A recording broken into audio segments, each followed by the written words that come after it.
Grub Smith, you have once again been challenged. You will get your lily-white butt down to South Africa, and there you will be given 5 tasks. If the great whites don't get you, then the stick-brandishing warriors surely will.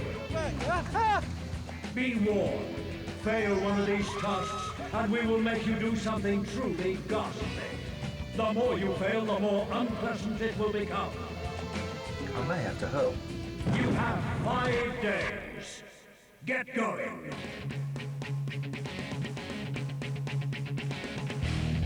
We've just arrived in South Africa. It's famous for diamonds, gold and wildlife. Here's the man, going to be making sure I don't run foul of any trouble. It's my local fixer, a man named Bokke. All right, Bokke. Welcome to South Africa. Here's your challenge. Challenge number 1. Let's see what the Boers have got in store for me. Are you a Boer, Bokke? Halfway. Halfway. There we go.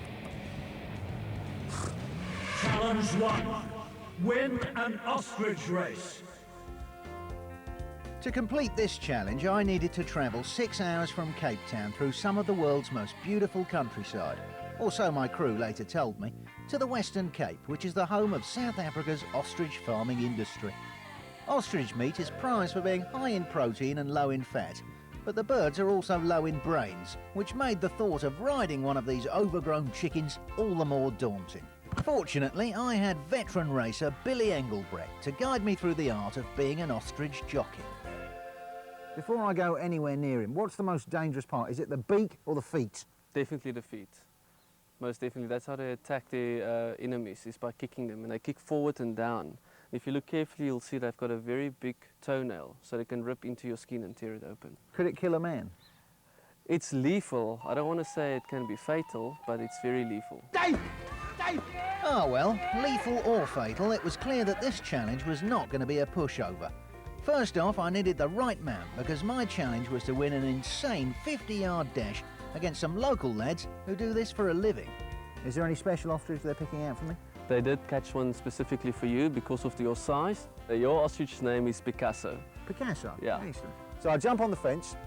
You go onto the bird, you sit, keep your legs tight around his knees. Yep. Sit a bit more back with your bum. Yep. Where do I put perfect. my arms? Over here on the wings, but you can Underneath hold or on tight. top? Yeah, no, like that. Hold on tight because they're strong. Yep. And lean backwards with your shoulders for your balance. And Jeff, you can take off the cap. Cheers.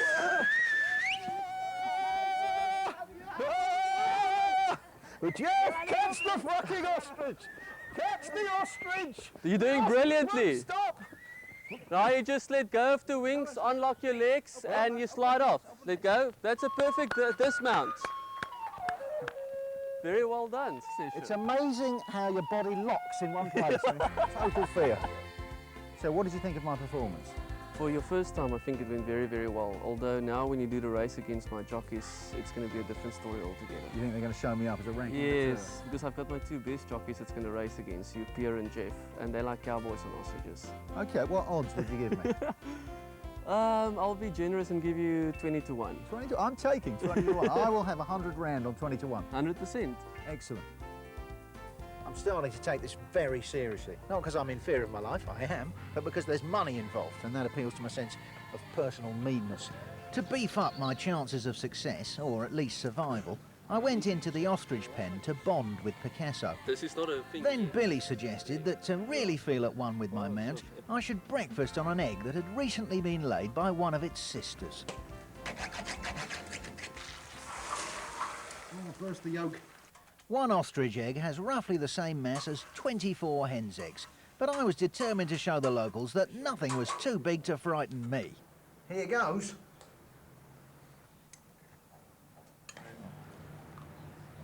This is the equivalent of about 4,000 calories and about 800 grams of fat. It's like a heart attack on a plate. Thank God he didn't give me some toast as well. No, that's it. Let's go ride. So, with a world of expectation weighing heavily on my shoulders, and 90 kilos and an ostrich egg fry-up weighing heavily on Picasso's, I could tell that Billy was quite relaxed about his 100 rand bet. Remember, Grub, 100 rand, 20 to 1. He's so good at this. The warm-up race was a shocker. But then again, so were my novice opponents, who, like me, went crashing to the ground. I was in no shape for the big one, but I was determined to tough it out. If you fall off, you get back on the horse. So even though I think I've broken about 5 ribs and something very important in my arse, that's just what I'm going to do. Race 2 and I got off to a slow start, but then in a spectacular move, I caught my experienced opponents off guard with my diving finish, by a neck.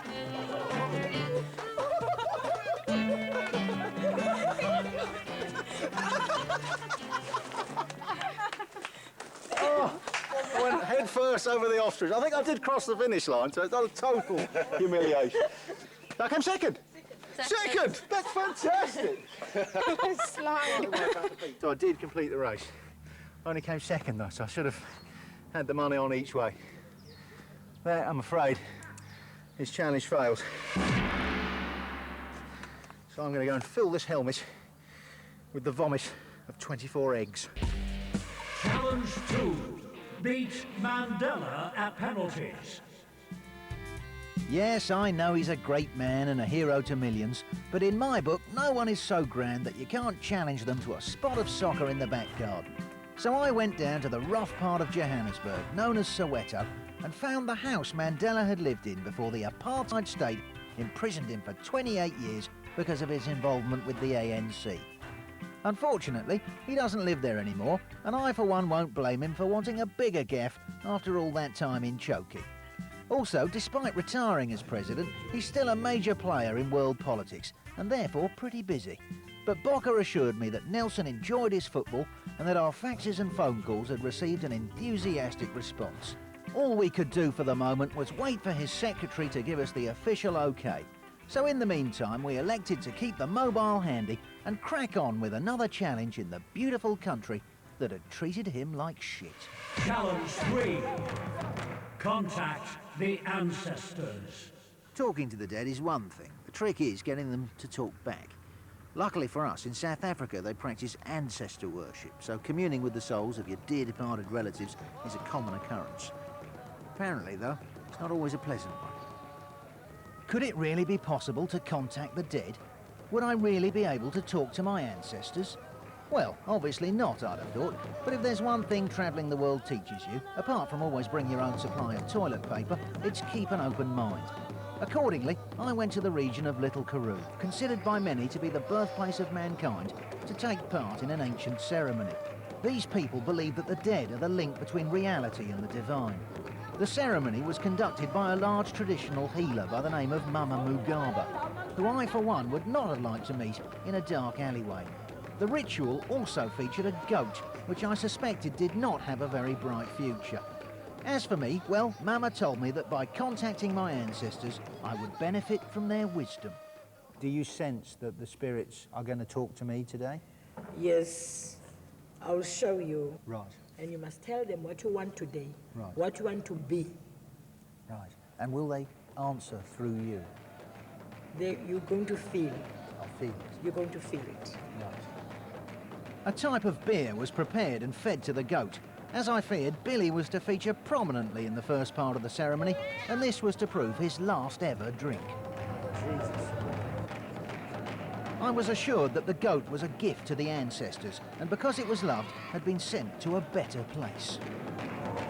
They're now beginning to skin this goat they just slaughtered. I've got to say, it took quite a long time to die. It wasn't very nice to watch. They've also lit what looks like herbs on top of a cheese grater on its side. It was now time for me to undergo preparation for my challenge. Inevitably, this began with some barbecued goat, marinated in the juice from its own gallbladder. And this will give me Yes. contact to the ancestors.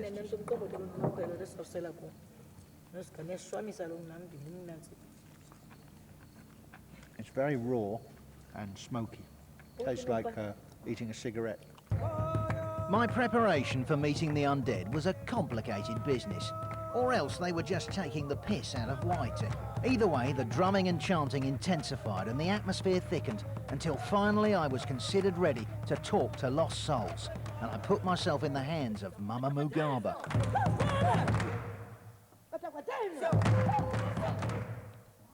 Now, to be honest with you, nothing was happening inside my head. No ghosts, no ancestors, no conversation. But I didn't want to insult my hosts. I'd seen what they'd done to the goat, so I simply described the first random image that came into my head. A woman who makes shoes and likes horses. But I do not know what it means. A woman who likes shoes and horses? Crikey, maybe it was a message after all.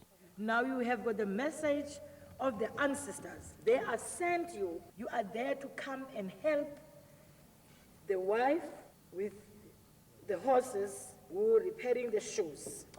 You are supposed to go and protect all that people.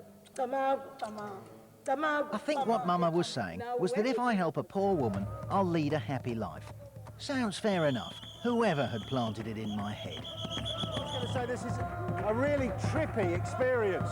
The music and the smells and the whatever that stuff is I've been drinking and eating. My head is spinning. It is quite powerful. With your there, ancestors, I shall take your obscure message about the woman who makes shoes. And I shall seek out the poor woman. But maybe the poor woman will have a friend. Thank you, ancestors. Do come again. As the freaky evening drew to a close, I decided to show Mama a gift my ancestors definitely had given me. A shit sense of rhythm. Clap your hands! Clap your hands! Clap your hands! Clap your hands! Clap your hands! Thank you. I found it a very weirdly moving experience. And there was a lot of it I can't pretend I understood. And obviously I wasn't entirely sure why the goat had to buy the farm. But Mama is an expert healer. The message I got has been explained to me, to be happy and to help a poor woman. And I feel that I have talked to my dead ancestors. Challenge completed. While I had been talking to the dead, Bocker had been talking to Nelson Mandela's office. The good news was that we'd been given the great man's new address. So, ball in hand, we headed over for a kickabout. This is it, Bocker? This yellow house behind us is where Nelson Mandela now lives. He hasn't answered any of our phone calls. He's a busy man, but I've got a football, so Bocker and I are going to go up there and see whether he fancies a kickabout in his back garden. Come on, Bocker. Hello?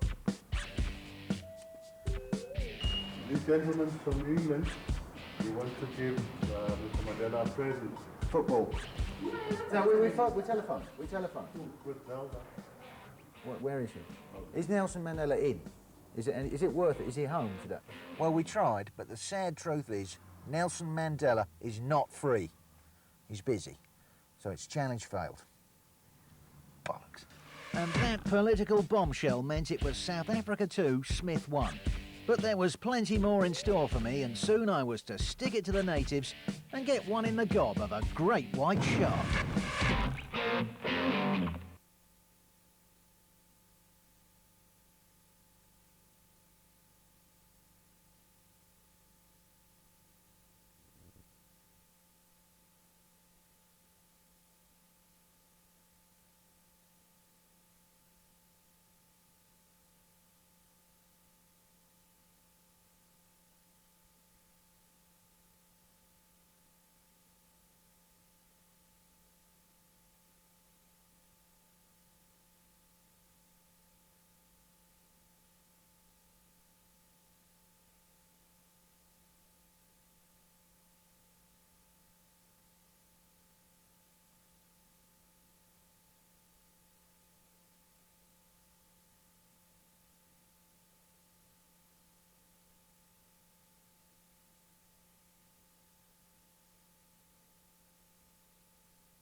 64 and Africa had the upper hand.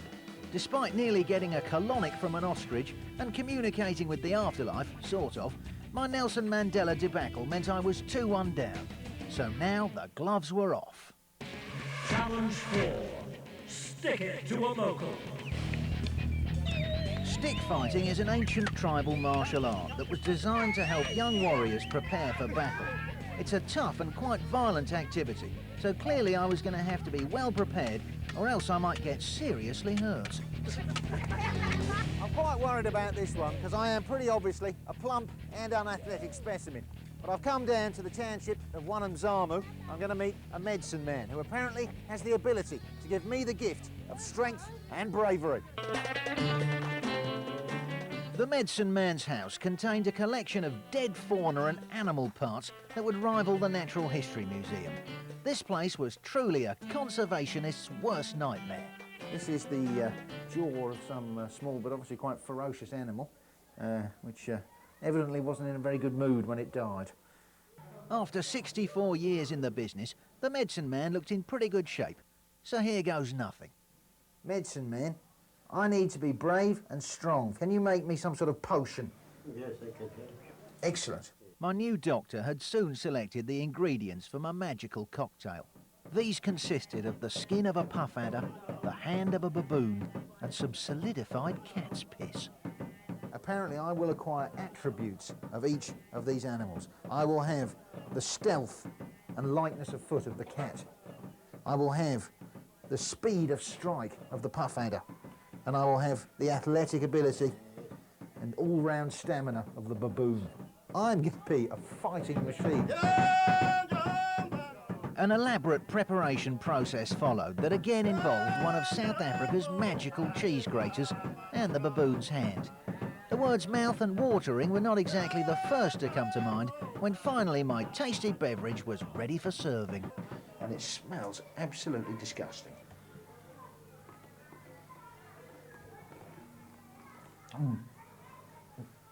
Oh, that is so bitter. Even he's pulling a face. I may have to hurl. Is it normal to be sick? Oh, yes. I'll tell you that afterwards. And with my stomach full of piss and paw, it was time to put on a brave face and go stick it to a local. Just arrived in the rural community of Hanky Town, and there's a stick fight already in process. These two lusty lads are bashing the hell out of each other. The only protection they've got is a towel wrapped round their hand. They're not doing it for no good reason. They're fighting to win the affections of this beautiful girl in blue. And apparently if I triumph today, she could be mine. So in a couple of hours' time, the mud hut walls could be shaking with fat man love.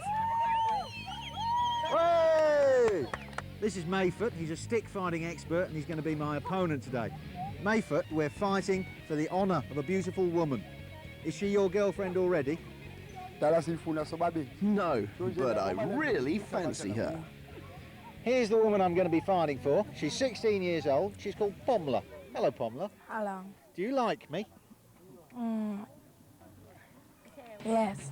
Clearly, Pomela thought I was a catch, so I was determined to get some training in, and in the process avoid getting my head knocked off by Mayfoot.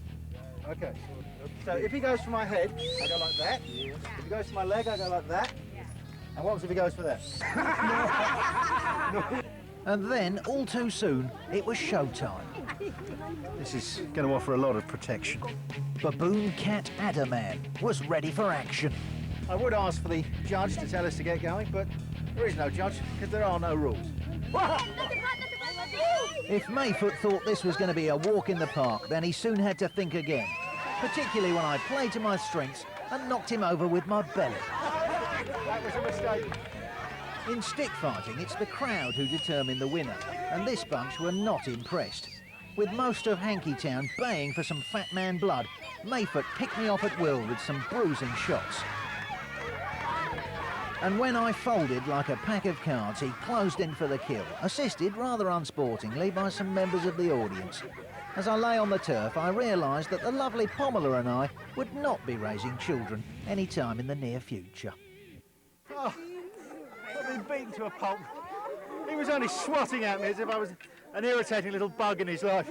I've lost the fight, I've lost the challenge. Another failure, and Africa was completely running away with it. But I still had one last chance to prove my manhood against something with even more ferocious dentistry than Mayfoot's. Challenge 5. Put a gobstopper in a great white's mouth. Dawn over the most southerly part of the African continent. I'd come to the small fishing port of Gansby that's developed a reputation as one of the best places in the world to view the awesome great white shark.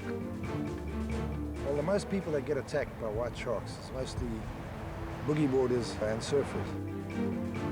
They can hit you very hard and kill you instantly.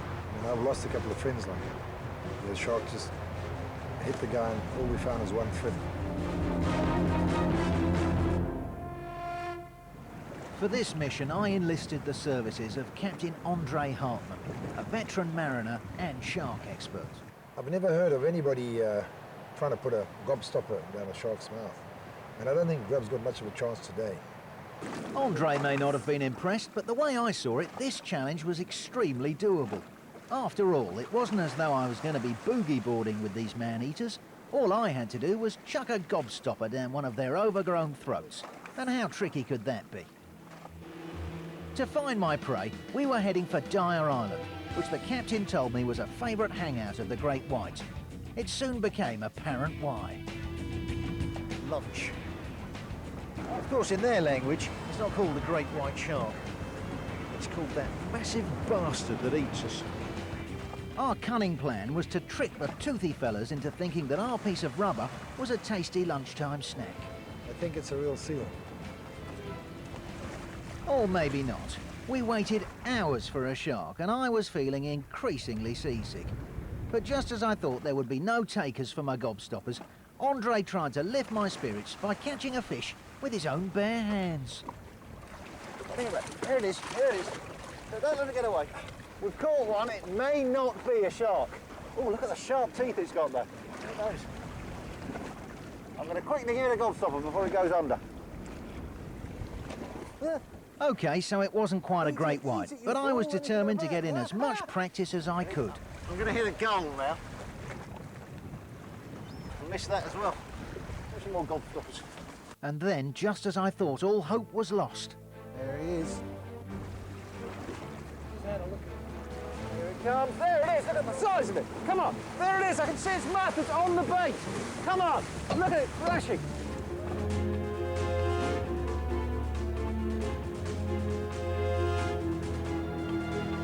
Oh, wow. It had the white bait box, look there, in its mouth. It was thrashing around. It's taken any goodness off that. I did get a couple of gobstoppers in the water, but there's absolutely no confirmation unless we see that it's something got a black tongue. Exhilarated, but unsure whether any sweets had actually been ingested, I gathered my courage and my remaining gobstoppers and jumped overboard into Andre's observation cage. There was enough visibility down there to see sharks swimming around, and certainly enough for me to see it would be insane to stick my arm outside the bars. Instead, I just cowered at the bottom of the cage until I'd cooked up a decent enough excuse to fool my director. Well, we saw a few down there, but they weren't coming close enough to get within gobstopper range, so I'm going to have to fail this challenge. It's been an utter waste of my talents and of confectionery. Forfeit. Get fed a gobstopper in shark-infested waters. OK, Andre, let's make this quick. Suddenly, the cage was looking good, as I had to stay in the ocean until I'd caught a gobstopper. You're not Michael Jordan, are you? In fact, Andre was so hopeless, I was almost glad to be pissing in his wetsuit. Oh, fucking put it in my mouth! Get me out! Oh, I feel traumatised.